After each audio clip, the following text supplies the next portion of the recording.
বিসমিল্লাহির রহমানির রহিম। প্রিয় দেশবাসী, আসসালামু আলাইকুম ওয়া রাহমাতুল্লাহি ওয়া বারাকাতুহু। পৃথিবীর যে প্রান্ত থেকে দেখছেন, আপনাদের সবাইকে শুভেচ্ছা এবং অভিনন্দন। বাংলাদেশ সেনাবাহিনীর প্রধান জেনারেল ওয়াকারুজ্জামান সাহেবকে আমি স্যালুট জানাই, ধন্যবাদ জানাই আজকের বিপ্লবী এবং সাহসী বক্তব্য রাখার জন্য।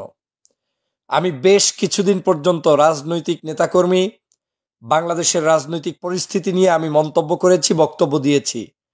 আমি বলেছিলাম অতিরিক্ত কোনো কিছু করাই কোনো অবস্থাতেই আমাদের জন্য কাম্য নয়। আমাদের দেশের অনৈক্য আমাদের দেশকে ধ্বংস করবে, দেশের মানুষকে ধ্বংস করবে, দেশের রাজনৈতিক পরিস্থিতিকে বিপন্ন করবে।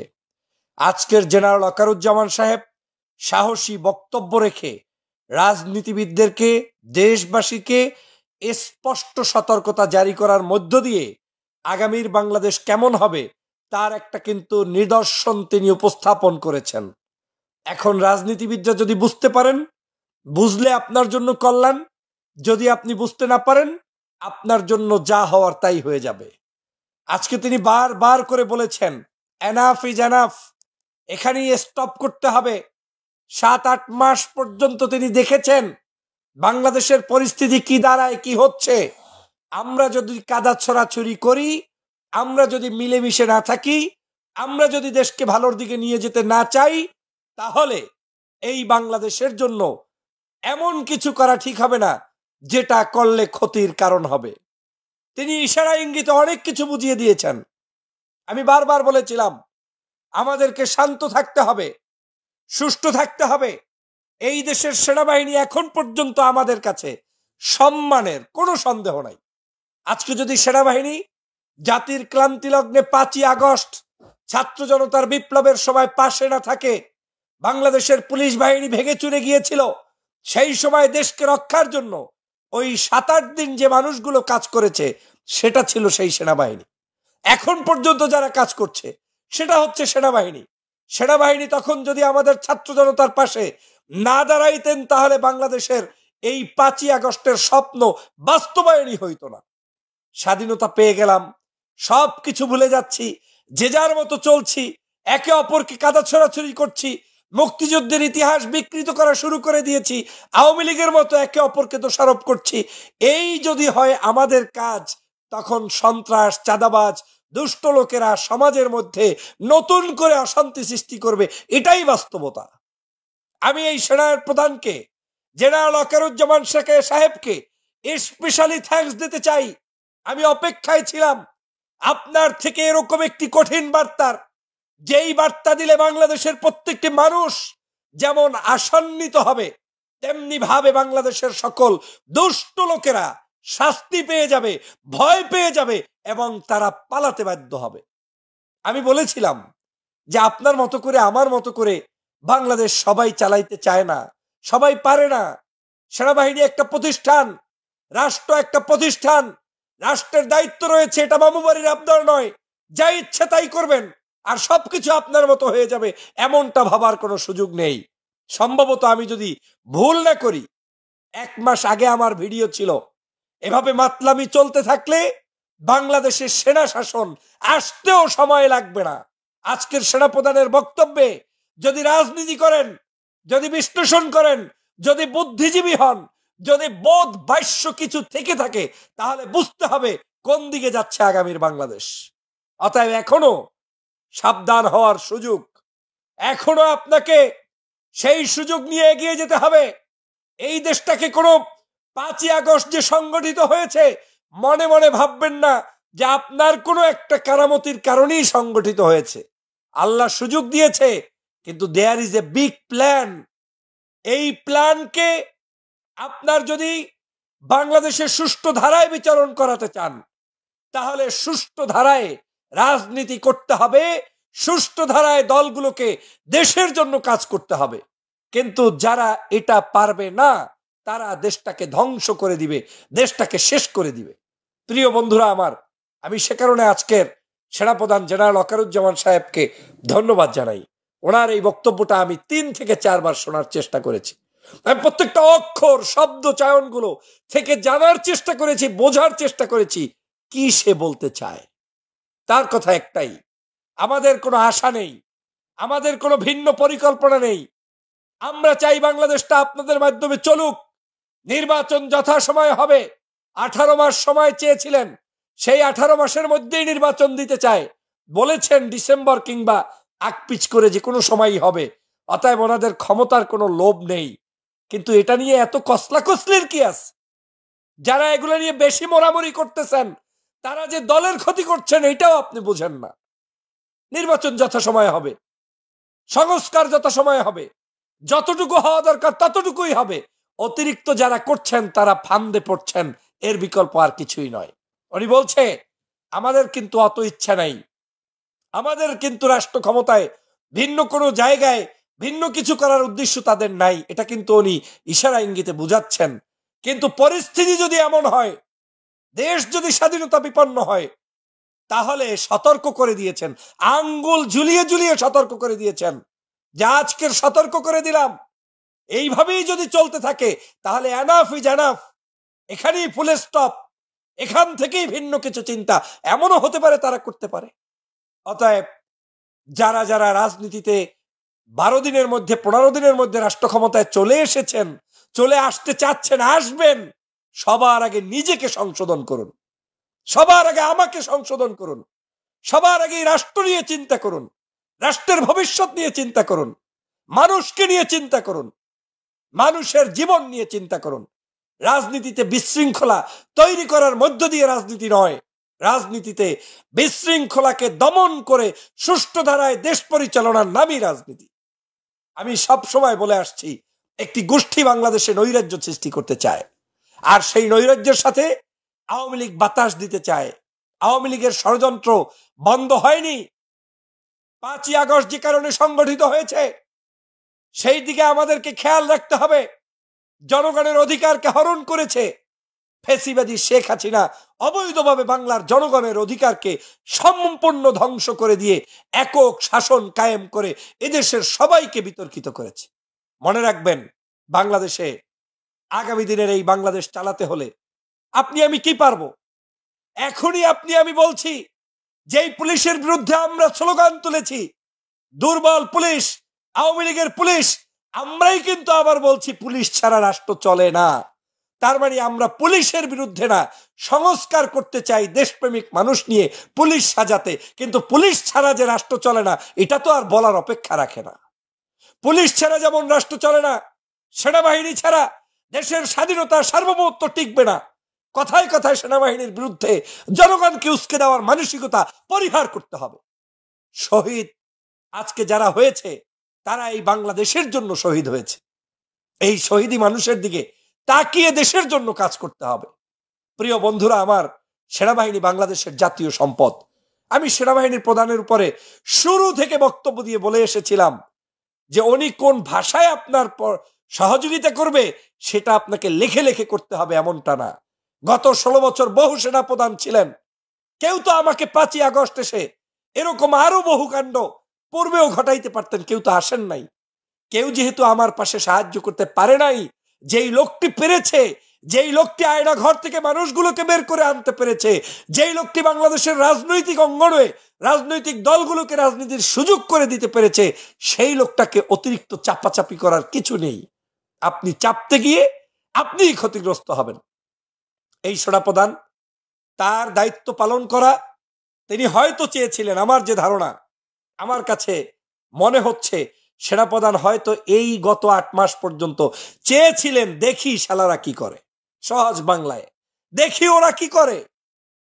যারা আজকের বাংলাদেশকে স্বাধীন করেছেন, তিনি চাইনি যে জনগণ যাতে সেনাবাহিনীর উপরে ভুল বোঝে, তিনি চাইনি যে জনগণ যাতে কোনোভাবে না বোঝে যে সেনাবাহিনীর কোনো লোভ লালসা আছে, এইটা তিনি দেখাতে চান নাই। বিধায়ী এই 7-8 মাস পর্যন্ত তারা ধৈর্যের সাথে পথ চলেছে।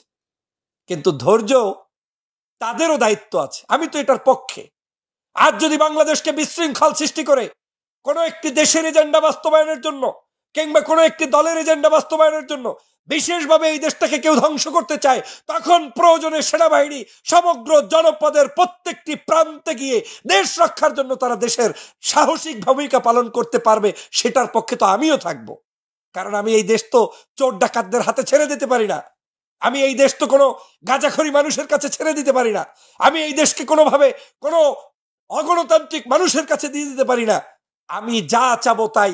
এখন চোর একসাথ হয়ে 1000, 2000, 5000 চোর একসাথ হয়ে যদি আমি কুৎসা রটাই, সেই কুৎসা রটানোকে আমি পছন্দ করি না। আমাকে সংশোধন করতে হবে। বাংলাদেশের মানুষের স্পষ্ট এখন থেকে প্রতিজ্ঞাবদ্ধ হয়ে ঐক্য বিনষ্ট হয় এমন কোন কার্যক্রমে আমাদের জড়ানো যাবে না। ঐক্য করতে হবে। সমস্ত রাজনৈতিক দলগুলোর মধ্যে ঐক্য প্রতিষ্ঠা করতে হবে। কেন সেনাবাহিনী প্রধানকে আজকে রাজনৈতিকভাবে এই বক্তব্য আপনাদেরকে দিয়ে প্রমাণ করে দিতে হচ্ছে আপনারা কোন পথে যাবেন? উনি বলেছেন আজকের, পারলে আপনারা প্রত্যেকটা টেলিভিশন থেকে একটু দেখে আসুন, ভালো লাগবে। আমি তার বক্তব্যকে স্যালুট জানাই। এরকম সাহসী বক্তব্যই চেয়েছিলাম যখন চোখের সামনে দেখতেছিলাম 5ই আগস্টে যেই সকল মানুষের ভূমিকা নাই, যারা এই দেশের জন্য রক্ত ঝরাতে পারে নাই, যারা এই দেশের মানুষের কোন সময় কোন পরিবর্তনে ভূমিকা পালন করে নাই, সেই সকল মানুষগুলো হঠাৎ করে উঠে এসে জুড়ে বসে রাজনৈতিক অঙ্গনকে কুলুষিত করতেছিল। তখনই আমার সন্দেহ হয়েছিল, তখনই আমি কষ্টে ভরে গিয়েছিল। মনে করেছিলাম যে এখন তাদেরকে একটু ডান্ডার বাড়ি দিয়ে সোজা করা দরকার। আমি বারবার কালকেও বলেছি, দেখেন আমার কথার পরিবর্তন আছে কিনা। কালকেও ফেস দ্য পিপলের টকশোতে আমি বলেছি, 10 জন মানুষকে যদি টানিয়ে রাস্তার উপরে সেনাবাহিনী ঠিক মতো পাছার উপরে দিতে পারে, একটা চোর এই দেশে আর থাকতে পারবে না। তারা আমাদেরকে হয়তো চাচ্ছে না সেই পথে যেতে। আমি জানি তারা গ্লোবালি ইন্টারন্যাশনালি চাচ্ছে সেনাবাহিনীর প্রধান এবং সেনাবাহিনীকে বিতর্কের বাইরে রেখে, আবার তাদের ব্যাপারে তো একটা ন্যারেটিভ তৈরিও করা হয়েছে। বাংলাদেশে যা কিছু করছে সবকিছুতে গিয়ে এন্ডিং করছেন আপনি সেনাপ্রধানকে হিট করে। এটাও আমি ভালোভাবে কোনোদিন নেই, আজও নিব না, ভবিষ্যতেও নিব না। উনি যদি না থাকে, আপনি তো এর চেয়েও বড় মুনাফেক নিয়ে আপনাকে পড়তে হবে। আপনি তাকে খারাপ বলছেন, তিনি খারাপ কোন জায়গা থেকে বলছেন? কারো আত্মীয়, সেই কারণে। কিন্তু ওই আত্মীয় লোকটাই আজকের বাংলাদেশের মানুষের মুক্তির জন্য কথা বলেছে, লড়াই করেছে, আমাদের পাশে থেকেছে। সেই লোকটাই তো আমার সবচেয়ে দেশপ্রেমিক। আর কত মানুষই তো আপনার আপন, আমার আপন, কিন্তু গত 16 বছর আমাদের পাশে দাঁড়ায় নাই। শেখ হাসিনা যখন হাজার হাজার কোটি টাকা লোপাট করেছে, খুন করেছে, গুম করেছে, কেউ আমাদের পাশে দাঁড়ায় নাই। প্রিয় বন্ধুরা আমার, এই সেনাবাহিনী তখন পাশে দাঁড়িয়ে যেই সেনাপ্রধানের নেতৃত্বে করেছে, সেই সেনাপ্রধানের আজকের বক্তব্যকে আমার কাছে মনে হয়েছে 5ই আগস্টের পরে সবচাইতে কঠিন একটি বক্তব্য তিনি দিয়েছেন। আমরা আপনার থেকে এটাই চাই, কায়দা মতো শাস্তি দেন, কায়দা মতো এদেরকে ঝুলান। এদেশ মুগুর না পেলে ঠিক হবে না, এদের শাস্তি না হলে ঠিক হবে না। এদেশে মানুষের উপরে যদি কঠিন ভাবে কেউ কিছু করতে না পারে, তাহলে এই দেশটা মুক্ত হবে না, ঠিক হবে না। প্রিয় বন্ধুরা আমার, আমাদেরকে সেজন্য কাজ করতে হবে এবং আমাদের সবাইকে সেই দিকে এগিয়ে যেতে হবে। প্রিয় ভাইরা, প্রিয় বোনেরা, আপনারা জানেন আজকের বিভিন্ন কৌশলে, আমি আপনাদেরকে আগেও বলেছি, বিভিন্ন গোয়েন্দা সংস্থা বিদেশি, তাদের কাজ হচ্ছে আপনার এমন কিছু মানুষ তৈরি করে, যেই মানুষটা এমন একটা আস্থার জায়গায় চলে যায়, চলে যাওয়ার পরে ওই লোক যা বলবে আপনি তাই খাবেন। কিন্তু কাজ হচ্ছে বিশৃঙ্খলা তৈরি করা। সতর্ক থাকতে হবে, কোন বিশৃঙ্খলায় পা দেয়া যাবে না। নিজের দলকে নিজে সংশোধন করুন, নেতা কর্মীদেরকে ধরিয়ে দিয়ে পুলিশের হাতে সোপর্দ করুন। চোরগুলোকে, ডাকাতগুলোকে, ওই যে বাজার দখল করছে কয়েকদিন আগে, কালকে দেখলাম, আমি নিজে থুথু নিক্ষেপ করি এই সকল রাজনীতিবিদদের গালের উপরে। কত বড় ধৈর্যা! বাংলাদেশে মানুষের জীবনকে, তরমুজকে, ওই যে দুষ্ট লোকটা, ওকে গ্রেপ্তার করুন। তরমুজের উপরে যে বাড়ি মেরে গরিব মানুষের কাছে ট্যাক্স চাইতে গিয়েছিল, ওকে, ও তো বাংলাদেশের কেউ না, ও তো জনগণের চরম শত্রু। কে সেই লাল কাপড় বেঁধে মিছিল করে তারপরে চাঁদা উঠাতে গিয়েছিল, ওকে গ্রেপ্তার করুন, ক্রস ফায়ারে নিয়ে আসুন। এই সকল সন্ত্রাস দিয়ে বাংলাদেশ চলতে পারে না। সেনাপ্রধান সঠিক কথা বলেছে যে আপনারা সতর্ক হয়ে যান। যদি না হন, এই রাজনীতিবিদ আপনি বোঝেন আর না বোঝেন, আমার বোঝা হয়ে গেছে। আমি বহু আগেই বলেছিলাম যে এটা একটা প্ল্যান। আপনারা শান্তভাবে যদি সুষ্ঠুভাবে থাকতে পারেন, তাহলে আপনারা শান্ত সুষ্ঠুভাবেই গণতান্ত্রিক পথে এগিয়ে যেতে পারবেন। কিন্তু আপনারা অশান্তি করবেন, আর অশান্তি করছে কেউ কেউ, সেইটার ফাঁদে পাড়া দেবেন, এটা হচ্ছে আরো বোকামি। আওয়ামী লীগ তো এইটাই চায়, শেখ হাসিনা এইটাই চায়। যে আমি তো গেছি, তোরা যাতে কেউ আর আসতে না পারিস। আর এসে বা করবেন কি? আপনি এখনই যদি আমি আমার নেতাকর্মীকে নিয়ন্ত্রণ করতে না পারি, এখনই যদি আমরা অনৈক্য সৃষ্টি করি, মাত্র 6 মাসের মধ্যে যদি বিএনপি, জামাত, হেফাজত, চরমনাই যে যার তরিকায় যার মতো সে চলছি, যার মতো সে করছি, কেউ কারো ধার ধারছি না, কেউ কাউকে পাত্তা দেয় না, একে অপরের বিচ্ছদগার করছি, আপনাদের মতো এই সকল অনৈক্য থাকলে শেখ হাসিনার মুগুরই আপনাদের জন্য সবচেয়ে অ্যাপ্রোপ্রিয়েট। শেখ হাসিনার দরকার ছিল আপনাদের জন্য আরো 6 মাস। এই দেশের মানুষের শান্তি, মানুষকে রক্ষা করতে হলে ঐক্যের বিকল্প নাই। অনৈক্য দিয়ে বাংলাদেশ চলবে না। মনে মনে বিস্কুট খান, মনে মনে যে সব চিন্তা করতেছেন অনেকে, স্বপ্নে স্বপ্নে। আর কত বড় গর্ধপ অনেক নেতাকর্মী। একজনে অলরেডি ডিসেম্বরের মধ্যে একজনের প্রধানমন্ত্রী বানাই দিয়েছে। তোমাকে কেউ জিজ্ঞেস করছে তারেক রহমান ডিসেম্বরের মধ্যে নির্বাচন করলে প্রধানমন্ত্রী হয়ে যাবে? আর একজনে বলে ঈদের পরে আন্দোলন হবে। তোর কথা কেউ গোনে? শেখ হাসিনা যেমন রাজাকার শব্দটা অতিরিক্ত ব্যবহার করতে করতে প্রসিদ্ধ একটি শব্দ রাজাকার, মুক্তিযুদ্ধ, সেই প্রসিদ্ধ শব্দটাকেও বিতর্কের মধ্যে নিয়েছে। আজ আবার আপনাদের মতো বক্তব্য দিয়ে আপনারা এই দলটাকে বিতর্কিত করছেন। শুধু এই দল নয়, প্রত্যেকটি জায়গায় একে অপরের মধ্যে বিতর্কিত করছেন। আর সে কারণেই মনে হচ্ছে ওই ব্যক্তি যেহেতু বলছে ডিসেম্বরের মধ্যে কেউ না কেউ প্রধানমন্ত্রী হবে, সে কারণে আমার মনে হচ্ছে ডিসেম্বরে নির্বাচনই হবে না। কারণ ওই লোকের কথা যেন সঠিক না হয়। আগ বাড়িয়ে মাস্তানি করতে গিয়ে সব শেষ করে দিচ্ছেন, দেশটাকে শেষ করে দিচ্ছেন, দেশের মানুষকে শেষ করে দিচ্ছেন। ভাবছেন না আপনি কোথায় নিয়ে যাচ্ছেন দেশটা। এটা মগের মুল্লুক নয়, এটা মানুষের সহ অবস্থান চাই। এদেশে সকল ধর্মমতের পেশার মানুষদেরকে নিয়ে আমরা বাঁচতে চাই। সন্ত্রাস, চাঁদাবাজ, টেন্ডারবাজ, ধর্ষণকারী, হত্যাকারী, নির্যাতনকারী, নিপীড়নকারী সকল জাতির জায়গা থেকে মুক্ত করে এই দেশটাকে আমরা ভালোভাবে চালাতে চাই। আমি সেনাবাহিনী প্রধানকে আগেও ধন্যবাদ জানিয়েছি 5ই আগস্টের জন্য। আজও আপনার এই সাহসী বক্তব্যে ব্যক্তিগতভাবে আমার হৃদয়টা ফুলে ভরপুর হয়ে গেছে। মনে হচ্ছে যে যতই অশান্তি এই দেশ থাকুক না কেন, কেউ না কেউ পিছনে আমাদের ব্যাকআপ দিবি ইনশাআল্লাহ। এই দেশের সেনাবাহিনীকে নিয়েই পথ চলতে হবে। উনি বলেছেন যে অতিরিক্ত আপনারা অনেক জায়গায় আমাকে, বাহিনীকে বিতর্কিত করে লাভটা কি? 30-35 হাজার সৈন্য দিয়ে উনি কি করবে?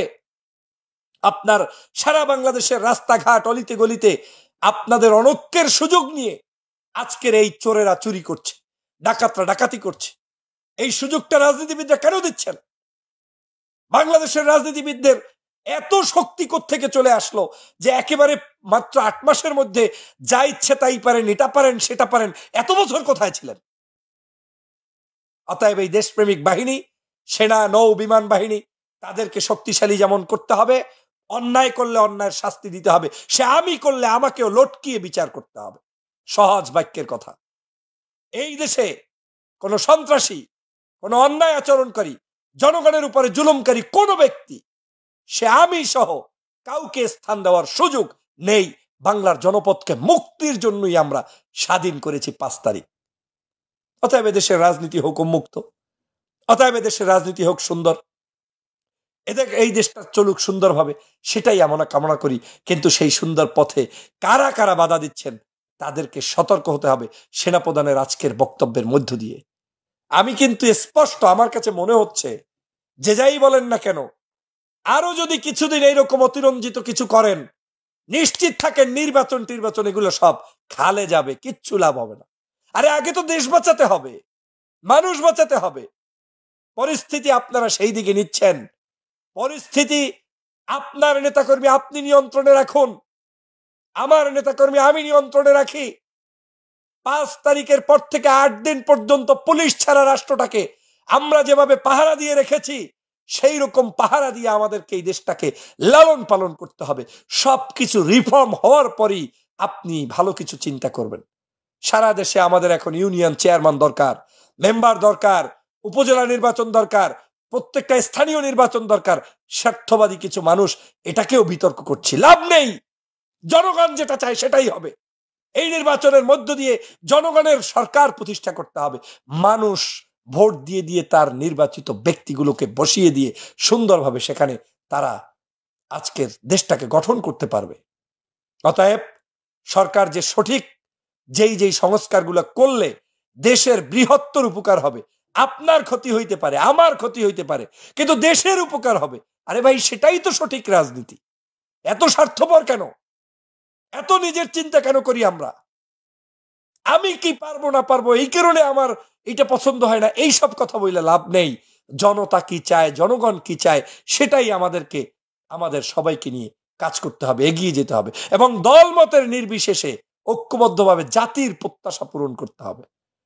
যদি সেটা না পারেন, যেটা অপেক্ষা করছে সেটা, সেনাপ্রধান যেটা বুঝাতে চেয়েছেন আমি বুঝতে পেরেছি। আজকের আমি আপনাদেরকে সেটা বলতে চাই না যে আপনাদের জন্য এটাই অপেক্ষা করছে, তবে করছে। অপেক্ষায় থাকেন। I know that something will be happen. আপনি অপেক্ষায় থাকেন। অতিরিক্ত লাফালাফি যারা করেছেন গত 6-9 মাস পর্যন্ত, চুরি করে, ডাকাতি করে, সন্ত্রাসী করে, মনে মনে ভাবছেন যে এই তো আর কয়েকদিন পরে জামিন পাবো, এই করব সেই করব, কিচ্ছু পাবেন না। জীবনটাকে ধ্বংস করেছেন, আর কিছু না। আপনার সুন্দর সুজলা আগামীর ভবিষ্যৎকে আপনি ধ্বংস করেছেন কয়েকটা টাকার জন্য। সব নোট করা, শুধু এই নোট করা রাখা হয়েছে আপনাকে ধরার জন্যই। পাপ না করলে আল্লাহ আপনাকে ধরবে কেমনে? শয়তানি না করলে আপনার শাস্তি পাবেন কেমনে? তো শয়তানি কায়দা মতো করছেন, এখন ধরা খান, খাবেন, খাবেনই খাবেন। আমি চাই বাংলাদেশে গণতন্ত্র অব্যাহত থাকুক, সেনা শাসন না আসুক। সেনাবাহিনীও চায় না তারা শাসন করবে, কিন্তু আমরা যার যার মতো করে রাষ্ট্র বিশৃঙ্খলা করব, তখন সেনাবাহিনী চুপ করে বসে থাকবে, সেটাও আমি চাই না। আমি চাই সেনাবাহিনীর যখন বাঘের গর্জন দেওয়ার দরকার দিবে, যখন তার চুপ করে থাকা দরকার চুপ করে থাকবে। কিন্তু কতদিন এরকম বিশৃঙ্খল দেশ আমরা কোনোদিন চাই না। আমরা একটি সুন্দর দেশ চাই। রাজনীতিবিদরা আমরা কথা বলি রাজনীতির জন্য, কিন্তু আমরা স্বার্থবাদী রাজনীতি করলে তো হবে না। এদেশের বাহিনীগুলোকে বিতর্কিত করে আপনি করবেনটা কি বলেন? সেনাবাহিনীকে বাদ দিয়ে আপনি রাষ্ট্র চালাতে পারবেন? নৌবাহিনী বাদ দিয়ে রাষ্ট্র চালাতে পারবেন? বিমান বাহিনী বাদ দিয়ে রাষ্ট্র চালাতে পারবেন? পুলিশ, অন্যান্য সদস্য বাদ দিয়ে রাষ্ট্র চালাতে পারবেন? মোটেও না। সংস্কার করতে হবে, করেন। যে অপরাধী তার বিচার করেন। অনাহুত সবাইকে পেঁচিয়ে, সবাইকে বাদ দিয়ে, সবাইকে বিতর্কিত করে রাষ্ট্র চলবে না, চলবে না, চলবে না। ধীরে ধীরে আমাদের এই রাষ্ট্র ব্যবস্থাটাকে সংস্কার করে রাষ্ট্রের আগামীর বাংলাদেশ গঠন করতে হবে। আমি বাংলাদেশ সেনাবাহিনীর ভাইদের প্রতি কৃতজ্ঞতা জানাই, নৌবাহিনী, বিমান বাহিনী, আপনাদের সবার প্রতি কৃতজ্ঞতা জানাই। আপনারা আমাদেরকে, এই দেশকে কারো উপরে রাগ করে, কষ্ট পেয়ে, অভিমান করে ভুলে যাবেন না। আপনারা আছেন, দেশটাকে শান্ত রাখুন। আপনারা আমাদের পাশে 5ই আগস্ট যেভাবে দাঁড়িয়েছেন, এখনো 24 ঘন্টা আপনারা পাশে থাকবেন। আপনাদের পাশে আমাদের মানুষগুলোকে উদ্বুদ্ধ করে আমরা নিয়ে আসতে উপকার করব, চেষ্টা করব, এবং আমরা আপনাদের পাশে থাকব। আমাদের এই বাংলাদেশ সুন্দরভাবে গঠন করার জন্য আপনাদের সহযোগিতা অপরিহার্য, এবং আপনাদেরকে আমরা পাশে চাই, এটা আমাদের সবচেয়ে বড় দাবি। সেনাপ্রধান জেনারেল ওয়াকারুজ্জামান, আপনার এই সাহসী বক্তব্যের জন্য আমি আবারও আপনাকে ধন্যবাদ জানাই, এবং এই বক্তব্য অব্যাহত রেখে সকল সন্ত্রাস দুষ্ট মানুষদেরকে হেদায়েত করার জন্য আপনার প্রতি উদাত্ত আহ্বান জানাই। সকলকে ওদের ওদের হৃদয়গুলো ভেঙে দিন, চুরমার করে দিন, ভাঙচুর করে দিন। সন্ত্রাস দুষ্ট মানুষগুলো আপনার চেহারা দেখলে যেন পালিয়ে যেতে বাধ্য হয়, সেরকম একটি সিদ্ধান্ত আপনারা অব্যাহত রাখবেন। সেনাবাহিনী আমার দেশের প্রাণ। সেনাবাহিনী যতই বিতর্ক থাকুক, 1-5 মানুষ অপরাধী হতে পারে, কিন্তু সমগ্র বাহিনী অপরাধী নয়। এই বাহিনী না থাকলে কিচ্ছু করার নাই আপনার। কি পারতেন আর কি পারতেন না, 5 তারিখের পরে যারা হুঙ্কার দিচ্ছেন, 16 বছর গর্ত ছাড়া কোনো রাস্তা ছিল না আপনার আমার। অতএব মিথ্যাবাদী রাজনীতি করে লাভ নেই। সৎ পথে চলুন, সৎ কথা বলুন, ন্যায্য কথা জাতিকে জানান, জাতিকে সঠিক নির্দেশনা দিন। মিথ্যা রূপ লাগিয়ে, চটক লাগিয়ে এভাবে করে বললে কোনো লাভ নেই। নিজেকে আগে, সবার আগে প্রশ্ন করুন, আপনার আপন ভাই কি করে, আপনার বোন কি করে, আপনার চাচাতো ভাই কি করে, তার রাজনৈতিক পরিচয় জানার চেষ্টা করুন। সেনাবাহিনী প্রধানের রাজনৈতিক পরিচয় জানিয়ে কোনো লাভ নাই। এই বাংলাদেশে সবাই ওই ঘুরে ঘুরে একই জায়গার মলমের মধ্যে আবদ্ধ আছেন। অতএব সংকীর্ণতা পরিহার করে এই বাহিনীকে বিতর্কিত করবেন না, দেশকে অশান্ত সৃষ্টি করবেন না। সরকারকেও আমি অনুরোধ করছি, সরকারের উচিত হবে কঠোর হস্তে সকল প্রকার ডেভিলদেরকে দমন করা। সেই উদাত্ত আহ্বান জানিয়ে আমার বক্তব্য শেষ করছি। লাইভটি শেয়ার করে দিবেন, ডাউনলোড করে প্রচার করবেন, জনগণকে সঠিক তথ্য জানাতে লাইভটি শেয়ার করে অব্যাহত রাখবেন। আল্লাহ হাফেজ। আসসালামু আলাইকুম ওয়া রাহমাতুল্লাহি ওয়া বারাকাতুহু।